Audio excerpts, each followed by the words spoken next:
감사합니다. 오늘 우리에게 주시는 말씀 보겠습니다. 욥기 2장입니다. 욥기 2장 1절에서 13절 욥기장 전체 말씀을 오늘은 함께 보도록 하겠습니다. 욥기 2장 1절에서 13절 제가 한 절 여러분이 한 절 서로 나누어 읽겠습니다. 또 하루는 하나님의 아들들이 와서 여호와 앞에 서고 사탄도 그들 가운데 와서 여호와 앞에 서니 여호와께서 사탄에게 이르시되 너가 어디서 왔느냐 사탄은 여호와께서 이르되 나는 죽음을 하느냐 이는 전쟁에 가져왔나이다.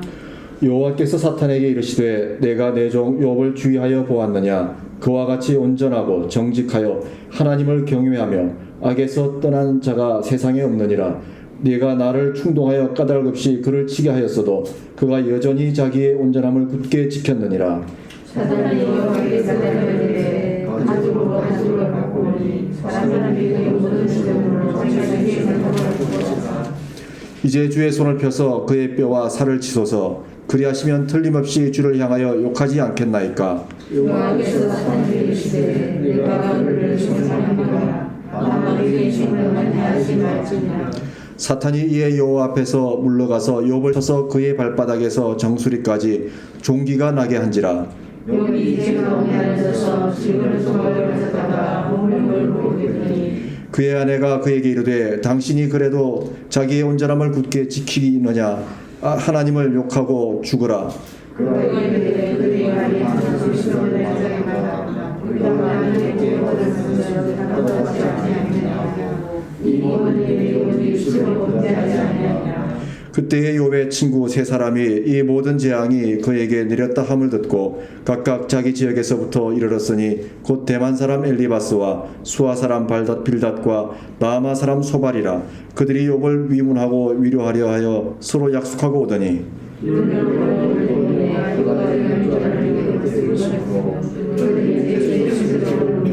각각 자기 옷을 찢고 하늘에 향하여 티끌을 내어 자기에게 보이고 함께 읽겠습니다. 7일 동안 그와 함께 땅에 앉았으나 욥의 고통이 심함을 보므로 그에게 한마디도 말하는 자가 없었더라. 아멘. 예, 욥이 무슨 잘못입니까? 오늘 세 번째 시간입니다. 이해할 수 없는 삶의 시련 앞에서 라는 제목으로 말씀을 나누기 원합니다. 어제 아침에 여기 이제 목양실에 앉아서 조용히 말씀을 준비하고 있는데 갑작스러운 소식 하나가 저한테 왔습니다. 평소에 제가 좋아했고 닮고 싶었던 목사님이 계셨는데 신학적으로도 상당히 깊이가 있으시고 목회도 참 잘해 오셨던 목사님이셨습니다. 그런데 갑자기 목사님이 돌아가셨다는 이렇게 메시지를 받았습니다. 금요일 저녁에 갑자기 심장마비로 돌아가셨다는 소식을 듣고 깜짝 놀랐습니다. 왜냐하면 앞으로 저는 그 목사님에게 상당히 큰 기대를 가지고 있었거든요. 목사님이 쓰신 책이나 또 목회를 봤을 때 앞으로 한국 교회에 참 좋은 모델이 되는 목사님이 될 것이다 라고 기대를 하고 있었는데 갑자기 말씀을 준비하고 있는데 딱 그 소식을 접했습니다. 그 소식을 접하는 순간 하나님 왜 이 목사님을 데려가셨습니까? 라는 한탄이 나오더라고요. 아직 한국 교회에 하실 일도 많고 또 어떻게 보면 신학자로서 이제 최고의 절정에 이를 수 있는 수준까지 올라오셨는데 이분이 이제 조금만 더 하면은 정말 한국 교회의 역사에 길이 남을 주옥 같은 책을 출판하실 건데 왜 하나님 이때 데려가시는 겁니까? 하는 그런 탄식이 흘러나오더라고요. 우리는 이해가 참으로 어렵습니다. 하나님 하시는 일을 이해한다라는 것이 우리에게는 어찌 보면 불가능한 일일지도 모르겠습니다. 하나님을 이해하기보다는 그저 순종하는 것이 맞는 것이 아닌가라는 생각을 했습니다. 지난주에 우리는 욥기 1장을 통해서 하나님을 믿는 믿음은 고난을 견디는 힘임과 동시에 우리의 믿음을 증명하는 시험이라는 관점으로 말씀을 살펴보았습니다. 더불어 성도의 삶은 늘 평안과 형통함만이 주어지는 삶이 아니라 어둠의 권세에 의해서 고난도 있고 시험이 찾아오는 삶인 것을 또한 살펴보았습니다. 하나님은 우리에게 이것을 알게 하시기 위해서 욥기 말씀을 우리에게 주셨다라고 생각합니다. 욥은 하나님 앞에서 정직하고 흠이 없으며 누구라도 부러워할 만한 삶을 살았지만 어느 날 전혀 예상치도 못한 엄청난 고난의 하루를 맞이했습니다. 가지고 있던 재산을 모두 잃었고 믿음으로 잘 키워온 자식들을 모두 한꺼번에 잃었고 세상이 가운데서 표현할 수 없는 고통과 아픔을 마주해야 했습니다. 어쩌면 삶의 평안이라는 것, 형통이라는 것은 그냥 주어지는 것이 아니라 믿음으로 성취하는 것이 아닌가라는 생각이 들었습니다. 이렇게 욥을 시험한 사탄이 다시 하나님 앞에 서게 됩니다. 우리 다 함께 오늘 주신 1절과 3절의 말씀 다시 한번 읽어보겠습니다. 1절과 3절, 1절에서부터 3절의 말씀 시작. 하나님은 하나님의 아들인 것으로 돌아오셨고 사탄도 그를 가운데서 돌아오셨으니 여호와께서 사탄에게 이르시되 네가 어디서 왔느냐 사탄이 여호와께 대답하여 이르되 땅을 두고 돌아오니 그들이 하며 왔느냐 여호와께서 사탄에게 이르시되 네가 내 종 욥을 위하여 보았느냐 그와 같이 온전하고 정직하여 하나님을 경외하며 아주 사탄한 자가 세상에 없느니라 내가 나를 충분하여 까다로 시집을 지게 하소서 그가 여전히 자기의 온전함을 굳게 지켰느니라. 아멘. 자, 하나님은 사탄을 앞에 세우고 어디서 왔느냐 하라고 묻습니다. 사탄은 이 땅 여기저기를 두루 다니다가 하나님 앞에 서게 되었다고 말합니다. 사탄이라는 존재가 이 땅을 기반으로 활동하고 있는 어둠의 영임을 의미하죠. 동시에 사탄 또한 하나님으로부터 통제받고 감시받는 존재임을 의미합니다. 그렇기 때문에 우리가 어떤 경우에도 두려워하지 않을 수 있는 이유가 어둠의 권세 또한 하나님의 통제 아래에 있음을 알기 때문입니다. 그렇기 때문에 실제적으로 사탄은 하나님의 자녀가 믿음으로 버티는 이상 이길 수 있는 권리가 없습니다. 이것을 가장 잘 보여주시고 가르쳐 주신 분이 누구십니까? 예수님이시죠. 그런데 우리는 어떻습니까? 고난 앞에 서면, 시련이 다가오면, 시험이 다가오면 우리의 마음에 제일 먼저 찾아오는 게 무엇입니까? 두려움이죠. 그런데 여러분, 이 두려움이 무엇으로부터 어디로부터 비롯되었는가를 여러분 잘 기억하시기 바랍니다. 잘 생각해 보시기 바랍니다. 오늘 계속해서 이 부분을 설명할 겁니다. 하나님은 사탄을 자신 앞에 세우시고 다시 한번 욥의 믿음을 인정하시죠. 사탄의 시험에도 불구하고 온전하게 믿음을 지킨 욥에 대해서 온전한 사람이라고 평가하십니다. 다시 말해서 욥이 자기에게 찾아온 고난과 시험 가운데 두려워했다고 볼 수 있습니까? 두려워하지 않았다라고 볼 수 있습니까? 어떻게 생각하세요, 여러분? 두려워하지 않았기 때문에 믿음을 지켰던 것이죠. 자, 인정하시는데, 평가하시는데, 여기서 우리가 중요하게 또 봐야 될 부분이 뭐냐면, 우리가 시험과 고난 가운데 있을 때 하나님은 외면하고 계신 것이 아니라 우리를 바라보고 계신다는 사실입니다. 오늘 말씀해 보면 사탄을 세워놓고, 자, 네가 욥을 시험했는데 욥이 어떻더냐? 자, 온전하게 자기 믿음을 지키고 있었다라고 하나님 말씀하시죠. 이 이야기는 무슨 이야기입니까? 하나님이 욥을 계속해서 지켜보고 계셨다는 사실입니다. 시험과 고난 중에도 하나님께서 우리를 외면하고 계신 것이 아니라 하나님은 지켜보고 계신다는 사실입니다. 우리가 시험이 들면 보통 어떻습니까? 고난이나 어려움이 차지하면 하나님이 나를 버렸어. 하나님이 나를 외면하고 계셔. 어떻게 하나님이 나한테 이럴 수 있지라고 생각하지만 우리의 생각은 하나님의 생각과 다르다는 거죠. 하나님은 지켜보고 계신다는 사실입니다. 그죠? 우리가 어떻게 시험을 이겨나가고 있는지를 보고 계시는 겁니다. 우리가 믿음으로 고난과 시험을 어떻게 받아들이고 있는지를 지켜보고 계신다는 사실이죠. 그리고 하나님은 시험과 고난 가운데서 우리를 지켜보시면서 어떤 믿음으로 이겨나가는지 바라보고 계실 뿐만 아니라 사탄이 우리의 참 생명, 영적인 생명을 위협하지 못하도록 지켜주고 계십니다. 예수님은 이 사실을 아셨기 때문에 어떻게 하셨습니까?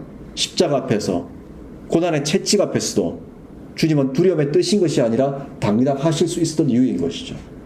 어쩌면 욥도 이렇게 당당할 수 있었던 이유가 이것을 알았는지 몰랐는지 우리는 알 수 없지만 저는 알고 있었다고 믿습니다. 이것을 알고 있었기에 그는 그의 믿음을 지키고 있었던 것이죠. 여기서 또한 우리가 중요하게 깨달아야 할 사실 중에 하나는 고난이나 시험을 당할 때 무엇으로부터 어떤 이유 때문에 고난과 시험이 주어졌는가에 대해서 너무 매이지 말아야 한다는 사실입니다.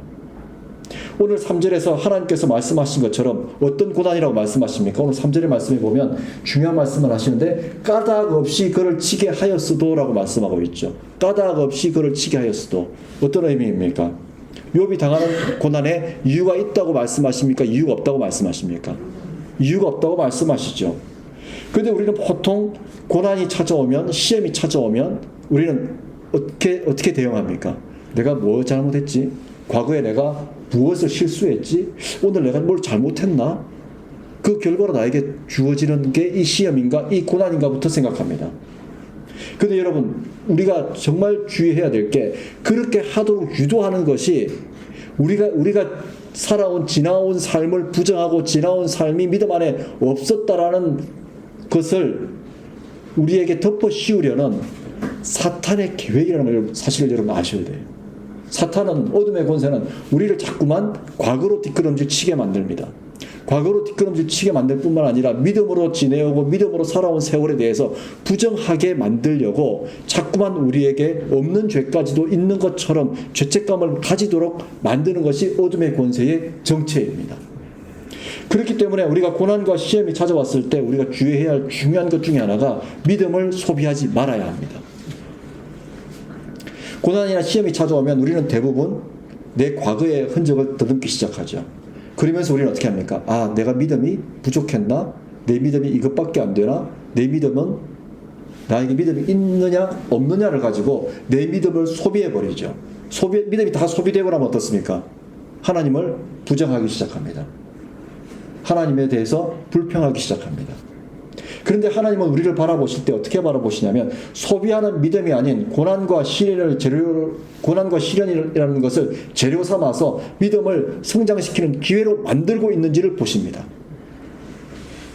우리가 고난 가운데 있을 때 하나님께서 우리를 지켜보실 때 우리가 어떤 믿음으로 고난을 받아들이며 그 고난을 헤쳐나가는가를 유심히 바라보시는 분이 우리 하나님이십니다. 욥을 보실 때 하나님은 그렇게 보셨습니다. 욥이 자신에게 주어진 엄청난 고난과 아픔을 믿음으로 이겨내는 모습을 보시고 하나님은 사탄에게 그를 온전한 믿음의 사람이라고 자랑하셨습니다. 믿음을 소비하면 도울 길이 없지만 믿음을 성장시키는 기회로 만들면 믿음을 더하여 주시는 분이 하나님이라고 저는 믿습니다. 사랑하는 믿음의 가족 여러분, 그러므로 기억하십시오. 하나님은 고난과 시험 중에 있는 우리를 눈동자처럼 지켜보고 계실 뿐만 아니라 우리가 그 고난과 시험을 미래지향적인 믿음으로 이겨내는지를 살펴보고 계신다는 사실을 기억하십시오. 이 사실을 기억한다면 우리는 고난과 시험 중에도 과거와 현재에 얽매이지 않을 뿐만 아니라 소망을 품는 믿음으로 앞으로 나아가는 믿음의 길을 걷게 됩니다. 이게 똑같은 고난을 당했을 때, 똑같은 시험이 찾아왔을 때 인생이 달라지는 이유가 됩니다.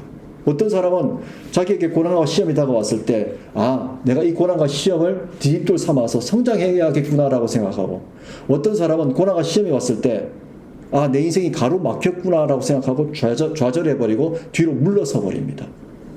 똑같은 시험을 바라보는 삶의 태도, 소비적인 믿음의 행위를 할 것인가, 생산적인 믿음의 행위를 할 것인가. 그 선택은 누구에게 달려 있습니까? 오늘 욥에게 달려 있었던 것처럼 바로 저와 여러분, 우리 자신에게 달려 있습니다. 이 신비를 깨달았던 사도 바울은 로마서 8장 37절에서 인생에서 일어나는 모든 일, 환난, 공고함, 박해, 그 어떤 위험도 우리를 사랑하시는 예수 그리스도로 말미암아 넉넉히 이긴다라고 말씀하고 있습니다. 사도 바울이 바로 하늘나라의 구조를 알고 있었던 거죠. 아까 앞서 말씀드린 것처럼 하늘나라의 구조는 어떻습니까? 어둠의 권세도 하나님의 통제 아래에 있다는 것. 어떤 경우에도 우리의 육신의 생명은 건드릴 수 있을지 모르지만 우리의 영적인 생명만큼은 하나님이 지켜주고 계신다는 그 사실을 알았기 때문에 사도 바울은 예수 그리스도로 말미암아 넉넉히 이길 수 있다가 아니라 이긴다라고 말씀하고 있는 거예요. 그렇기 때문에 예수님의 사람들에게 시험과 고난은 반드시 이기게 되어 있는 구조로부터 시작됨을 여러분 기억하시기 바랍니다. 그래서 우리가 두려워하지 않을 수 있는 이유인 거예요. 그래서 우리에게 두려움이 우리에게 두려움일 수 없는 이유가 바로 여기에 있습니다. 이길 수밖에 없는 구조. 시험과 고난 앞에서 더욱 당당한 믿음으로 맞서는 저와 여러분이 되기를 간절히 기도합니다. 시험이 찾아오면, 고난이 찾아오면 우리는 어떻게 받아들일까요? 이제부터 또 왔네? 또 이기라고 하나 주셨네? 또 이기라고 또 한번 딛고 일어서라고 하나님께서 나에게 좋은 기회를 주셨네? 이번 고난, 이번 시험도 내 인생 성장의 좋은 재료로 내가 삼겠다. 그죠? 이게 하나님께서 우리에게 원하시는 믿음의 모습이라고 저는 생각합니다. 동시에 우리가 명심하고 기억해야 할 것이 또 있습니다. 계속해서 우리 6절과 10절, 6절 말씀과 10절 말씀입니다. 6절과 10절 전체가 아니고 6절의 말씀 함께 읽겠습니다. 시작. 여호와께서 그에게 이르시되 내가 너를 내 손에서 건져라. 다만 그의 생명을 내가 지키리라. 자, 10절 말씀 또 읽습니다. 시작. 그가 이르되 그들이 하늘 장수 선수를 밟았도다. 우리가 하나님의 복을 받았으면 하나와 같이 하느냐고 이 모든 일에 여기 스스로 범죄하리라. 아멘. 하나님은 시험 가운데 있는 우리의 믿음을 지켜보십니다. 동시에 하나님은 사탄에게 시험을 허락하시는데 그 시험은 적당히 넘어가는 정도의 시험이 아니라는 사실입니다. 적당히 넘어가는 시험이 아니라는 사실이에요. 학생들을 제대로 평가하려면 문제를 어떻게 내야 됩니까? 적당히 내야 됩니까? 제대로 내야 됩니까? 제대로 내야 되죠. 지금도 제가 잊지 못하는 학교 시험 하나가 있습니다. 대학 다닐 때 저는 원래 전공이 경영학이었는데 이 경영학과에 가면 수학 시험을 치거든요. 수학 시험을 치는데 지금도 기억나는 게 단 한 문제도 못 풀고 나온 기억이 있습니다. 정말 손도 못 대고 나왔어요. 나와서 보니까 우리 과 학생 중에 문제에 손을 댄 학생이 한 명도 없는 거예요. 그 우리가 우리 전부 다 빵점 받았구나, 빵점이 있구나 라고 그 다음 시간을 기다리고 있는데 그 다음 시간에 교수님이 오셔서 빙긋이 웃고 들어오시는 거예요. 시험지를 들고 그러시면서 하시는 말씀이 저는 빵점 이러시는 거예요. 저는 빵점. 그래서 저희가 이제 화가 나서 어떻게 그런 시험 문제를 낼 수 있습니까? 라고 했더니 교수님이 얘들아 이 시험 문제가 나도 뺏긴 건데 어디 시험 문제인 줄 아냐? 그랬더니 모르겠습니다. MIT 공대 대학원 시험 문제대 그걸 대학 1학년들한테 풀라고 주신 거예요. 그때 가만히 생각해 보니까 그때 그 당시에 왜 그 교수님이 우리에게 그런 시험 문제를 내셨을까? 장난친 것일까? 우리를 가지고 우리에게 무엇을 깨닫게 하려고 하셨던 것일까라고 생각해 보니까 적당히 대충 공부하는 것이 아니라 정말 너희들이 앞으로 공부하다 보면 이렇게 어려운 문제도 만날 것인데 철저히 준비하라는 의도로 그 문제를 내셨던 것 같습니다. 철저히 준비하라는 의도가 있었던 것이죠. 그만큼 성숙하고 성장하기 위해서는 그런 시험이 필요하다라는 것을 우리에게 미리 가르쳐 주신 것이 아닌가라는 생각이 듭니다. 하나님의 시험도 마찬가지라고 생각합니다. 하나님은 적당한 시험을 우리에게 주시지 않습니다. 적당한 시험 가운데 우리가 적당히 자라기를 원하지 않으십니다.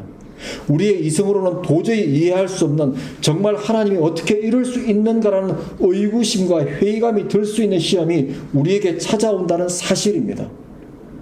하나님께서 우리에게 평화를 주시고 사랑을 쏟아부어 주시며 우리가 평안한 길을 걸을 수만 있도록 인도해 주시면 정말 좋겠는데 하나님은 너무너무 좋으신 하나님이시기 때문에 우리를 그렇게 키우지 않으신다는 사실입니다. 여러분 자식을 키울 때 자녀를 키울 때 가장 자녀의 인생을 망치는 교육법이 여러분 뭔 줄 아세요? 내 자식을 망치는 최고의 교육 비법 원하는 대로 다 해주는 겁니다. 아이가 원하는 대로 다 해주는 겁니다. 어떤 경우에도 아이가 넘어지고 쓰러지고 실패하지 않도록 부모가 다 해주는 겁니다.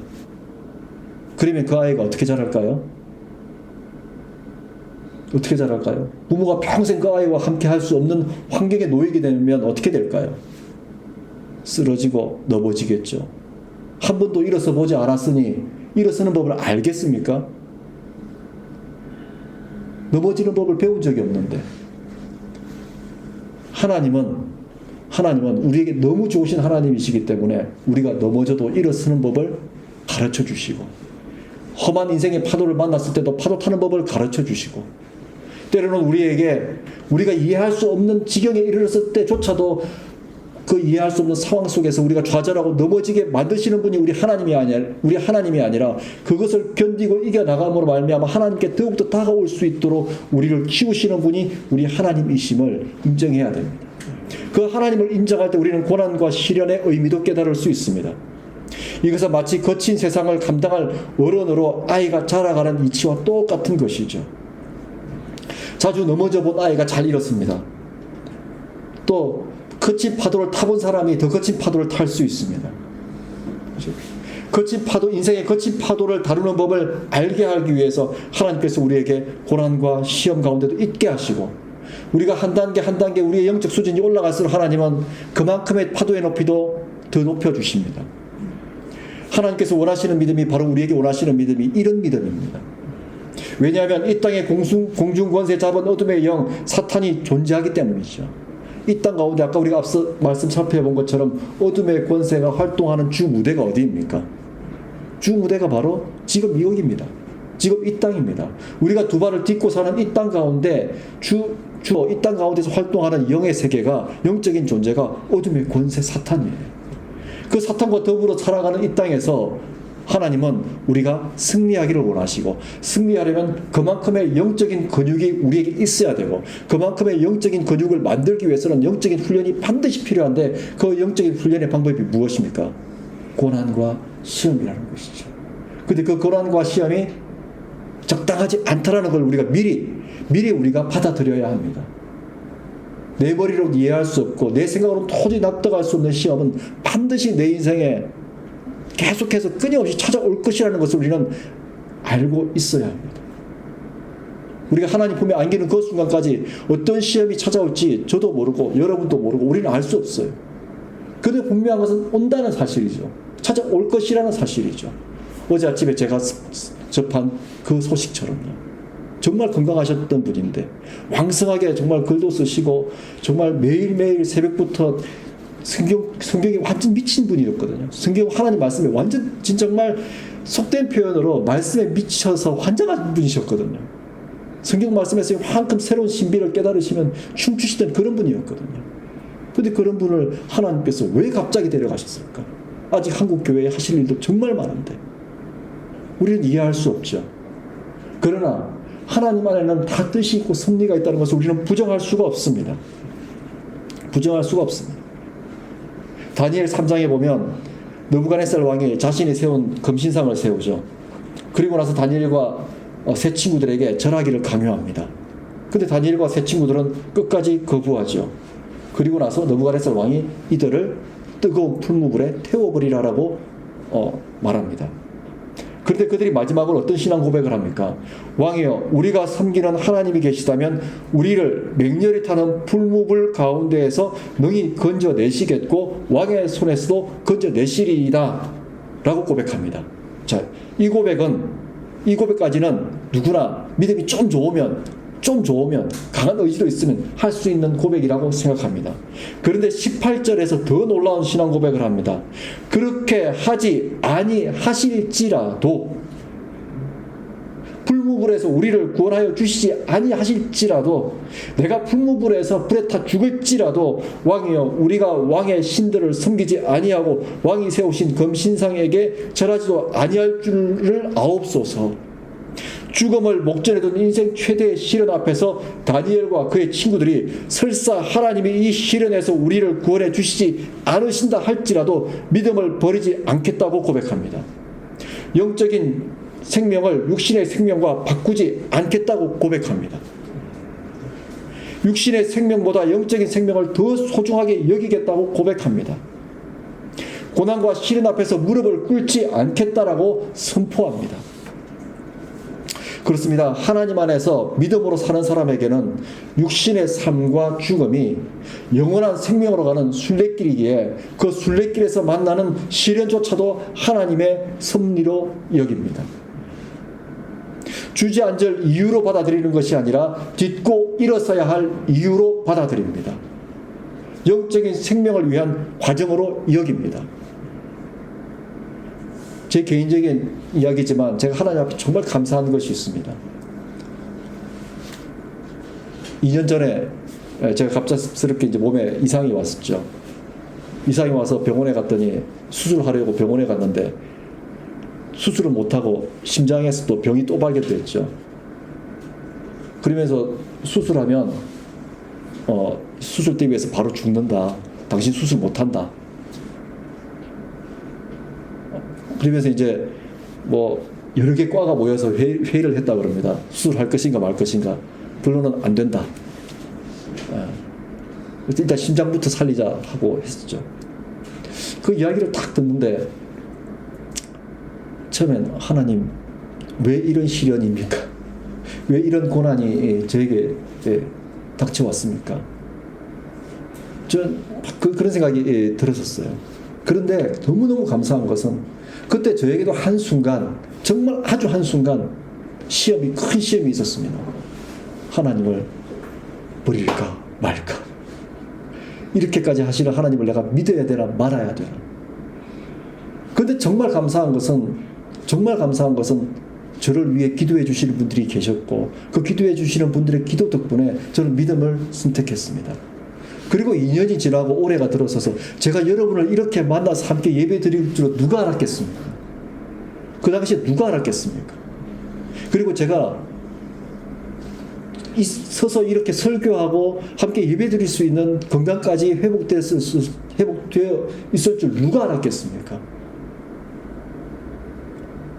모르죠. 아무도 모르죠. 하나님만이 아시죠. 그렇기 때문에 우리는 고난과 시험 앞에서 먼저 포기할 이유가 없고 먼저 좌절할 이유가 없고 먼저 넘어질 이유가 없습니다. 여러분. 사랑하는 성도 여러분, 육신의 생명과 육신의 삶을 영적인 생명과 믿음의 삶보다 혹시 더 가치 있다고 중요하다고 생각하고 계시지는 않으신지요? 물론 육신의 생명도 중요합니다. 그러나 육신의 생명은 영적인 생명을 누리고 얻기 위한 과정임을 우리는 기억해야 됩니다. 세상 사람들은, 하나님을 믿지 않는 사람들은 육신의 생명이라는 이 한계적인 삶을 가지고, 한계적인 생명을 가지고 전체를 보기 원하지만 우리는 이 육신의 울타리를 넘어서 저 너머에 계신 하나님 나라의 영적인 생명까지도 볼 수 있는 사람들이어야 합니다. 우리의 최종 목적지는 죽음을 넘어서서 하나님께로 가는 것이죠. 그 연장선상에 놓여 있는 것이 육신의 삶입니다. 그리고 여기에 도달하기 위해서 우리에게 주어지는 시험이 고난과 시련인 것입니다. 그렇기 때문에 육신의 생명으로 사는 세월은 영적인 생명을 얻기 위한 훈련의 과정임을 우리는 인정해야 할 줄로 믿습니다. 우리 저 옆에 분하고 한번 인사할까요? 요즘 시험 잘 치고 계십니까? 시작. 네, 조금 있으면 이 고등학교 아이들 중간고사라 그래요. 시험 기간이라 그럽니다. 우리는 어쩌면 영원한 시험 기간에서 사는 사람들인지도 모릅니다. 영원한 시험 기간. 이 땅을 사는 동안에는. 그렇죠? 사랑하는 성도 여러분, 우리는 어차피 한 배를 탔습니다. 믿음으로 한 배를 탔고 한 시험을 치르고 있습니다. 우리 함께 이 시험을 잘 치러내는, 시험을 시험으로 인정하면서 이 시험을 통해 더욱 성장하고 성숙되어 가는 저와 여러분이 되기를 간절히 기도합니다. 우리 계속해서 4절, 5절, 7절의 말씀 함께 읽겠습니다. 4절, 5절, 7절 시작. 사탄이 여호와께 대답하여 이르되 가죽으로 가죽을 바꾸오니 사람이 그의 모든 소유물로 자기의 생명을 바꾸올지라. 5절. 이제 주의 손을 펴서 그의 뼈와 살을 치소서. 그리하시면 틀림없이 주를 향하여 욕하지 않겠나이까. 7절입니다. 사탄이 이에 여호와 앞에서 물러가서 유업을 쳐서 그의 발바닥에서 정수리까지 종기가 나게 한지라. 아멘. 사탄은 욥의 믿음을 인정하시는 하나님의 평가를 받아들이지 않습니다. 오히려 하나님께 욥이 아직 자신의 생명을 지키고 있고 온전히 건강하기 때문에 하나님을 부정하지 않는 것이라고 하나님을 충동질하죠. 그리고 나서 하나님께 허락을 받고 욥의 몸을 치기 시작합니다. 그의 온몸이 악성 피부 질환을 앓게 됩니다. 질그릇 조각으로 온몸을 긁어야 할 정도로 비참한 지경에 이르게 됩니다. 왜 사탄이 욥에게 이런 육신의 질병이라는 시험을 주었을까요?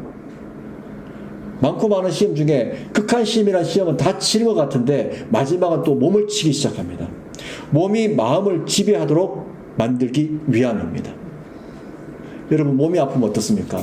몸, 마음, 몸. 영혼, 육은 다 연결되어 있죠. 어느 하나도 소홀함이 있어서는 안 됩니다. 그런데 사탄이 몸을 치운 이유는 육신의 극한 고통을 통해 욥의 마음이 하나님을 향하지 못하도록 그 마음이 육신의 고통 앞에 무너져 하나님을 대적하도록 만들기 위함입니다. 몸을 쳐 마음을 무너뜨리려는 사탄의 계획은 일관된 방법이죠. 여러분 암 중에서 가장 고통스러운 암 중에 하나가 뭔지 아세요, 여러분? 척추암입니다. 척추에 암이 생기면 그 고통은 사람이 말로 표현할 수 없을 정도로 굉장히 고통스럽답니다.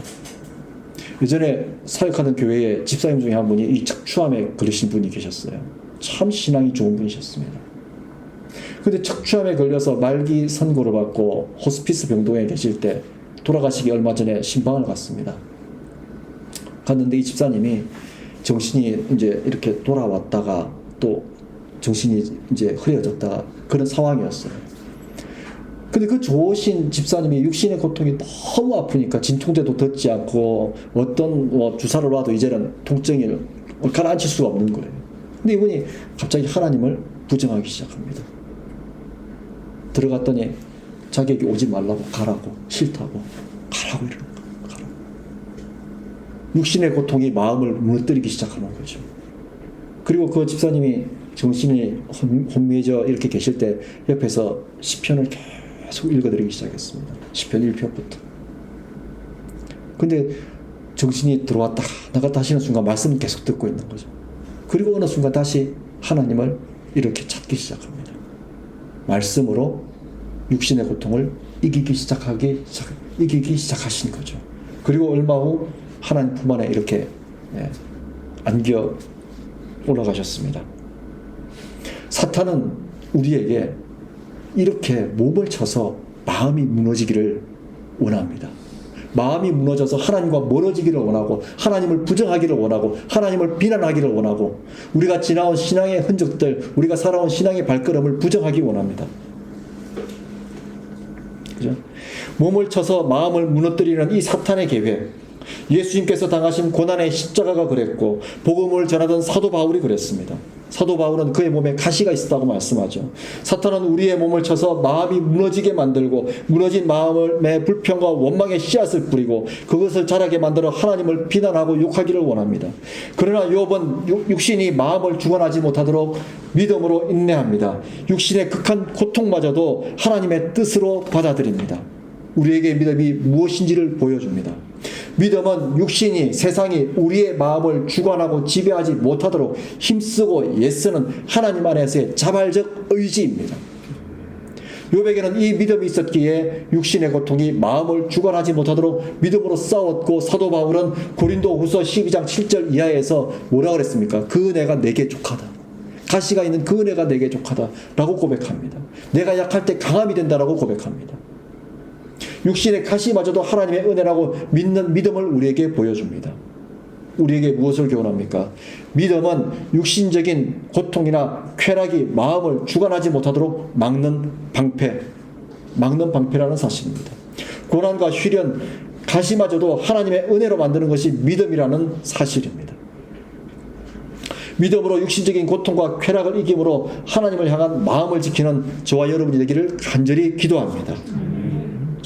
자, 이제 또 이제 사탄이 그 방법이 안 통하니까 이제 또 어떤 방법을 씁니까? 사탄이 참 집요합니다. 사탄도 하나님도 포기하지 않으시지만 사탄도 포기하지 않는 것 같아요. 웬만해서는. 자, 8절과 9절 말씀 우리 다 함께 읽겠습니다. 시작.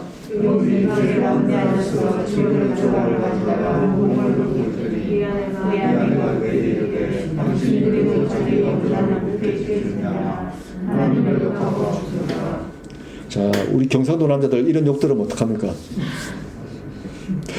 와이프가 와가지고 이런 소리 하면 경상도 남자들 성격이 있지 않습니까? 그죠?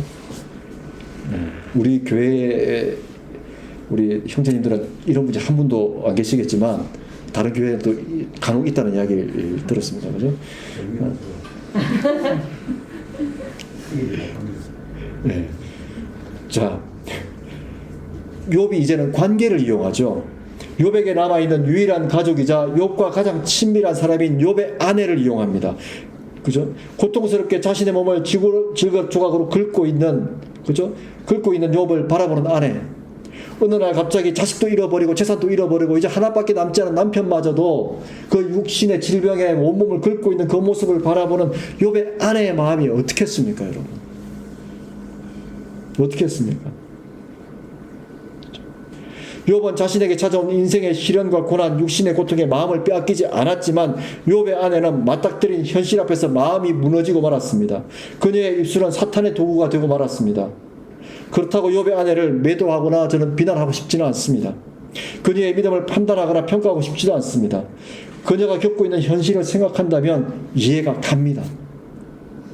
그럼에도 불구하고 우리에게 주시는 메시지는 고난과 시련에 눌려 우리의 입술이 사탄의 도구가 되지 않도록 해야겠다는 것입니다. 차라리 침묵할지언정 우리의 입술이 사탄의 도구가 되어서 고난과 시험 중에 있는 사람에게 상처를 더 깊게 만들지는 말아야겠다는 것입니다. 오히려 우리의 입술이 하나님의 도구가 되기를 소망해야 할 것입니다. 고난과 시련 가운데 있는 사람들을 위로하고 격려하며 힘이 되어주는 하나님의 도구로서 나의 입술이 사용되기를 기도해야 한다는 사실입니다. 가까운 사이일수록 더욱 그렇습니다. 가까운 사이일수록. 욥에게 닥친 재앙의 소식을 들었던 욥의 친구들이 이제 또 찾아오죠. 11절에서 13절의 말씀을 보면 욥의 친구들이 찾아옵니다. 욥의 모습을 본 친구들이 할 말을 잃어버리죠. 예통해하며 욥을 위로합니다. 그런데 앞으로 우리가 묵상하게 될 것이지만 욥의 친구들은 함께 슬퍼하고 아파하는 공감의 모습을 보여주지만 인간적인 우정으로서의 한계를 넘어서지 못합니다. 인간적인 우정으로서의 위로는 공감해 줄 수 있는 측면에서는 잠깐의 위로와 격려가 되어주지만 그러나 자칫 잘못하면 오히려 슬픔과 고통에 더 깊이 얽매이게 만듭니다. 고통스러운 감정에 갇히게 만들어버립니다. 그렇기 때문에 참된 위로는 하나님으로부터 비롯되어야 하죠. 하나님께서 그 마음을 어루어 만져주실 수 있는 위로가 되게 해야 합니다. 이에 대해서는 앞으로 우리가 말씀을 묵상해 가면서 더욱더 좀 더 깊이 살펴보도록 하겠습니다. 이제 오늘 주신 말씀의 결론을 맺겠습니다. 오늘 2장 전체를 했기 때문에 좀 길었죠. 근데 1장과 2장이 욥기에 서로 시작 부분이기 때문에 우리가 좀 이해하고 넘어가야 됩니다. 그죠? 자, 욥이 또다시 고난을 겪게 됩니다. 오늘 우리에게 주시는 교훈 정리하겠습니다. 첫 번째는 고난과 고통 중에도 하나님은 우리를 지켜보고 계신다는 사실을 기억하시기 바랍니다. 어떻게 이겨내는지를 살펴보고 계신다는 사실을 기억하시기 바랍니다. 더불어서 우리가 기억해야 할 것은 무엇입니까? 어떤 시험이나 고난도 우리가 이기지 못할 것은 없다라는 사실, 이미 이길 수 있는 구조로 만들어져 있다는 사실을 기억하시기 바랍니다. 그렇죠? 어떤 경우에도 사탄은 우리의 영적인 생명을 손댈 수 없을 뿐만 아니라 우리를 이길 수 없는 구조로 하나님께서 이미 설정해 놓으셨다는 사실을 기억하시기 바랍니다. 그렇기 때문에 시험은 어떻게 하면 됩니까? 시험이나 고난이 찾아오면 어떻게 하면 됩니까? 우리 한번 따라해 보겠습니다. 두려움 없이 잘 치면 된다. 네, 시험은 잘 치면 되죠, 그죠? 잘 치면 됩니다, 그죠? 그래서 하나님께서 원하시는 답안지에는 3가지만 쓸 줄 알면 됩니다. 하나님께서 원하시는 답안지에는 3가지만 쓸 줄 알면 됩니다. 뭘까요? 학교 다닐 때 우리가 시험지에 반드시 기록해야 될 거 있죠. 답을 아무리 다 만점을 받아도 이 3가지 안 쓰면 빵점입니다. 뭡니까? 반번호 이름. 예, 반번호 이름. 이처럼 우리의 믿음도 하나님의 시험지에 우리가 써야 될 반드시 3가지가 있습니다. 뭘까요? 예수 그리스도 믿음. 예수 그리스도를 믿는 믿음으로 하나님 이 시험 감당하겠습니다라는 신앙 고백이죠. 그죠?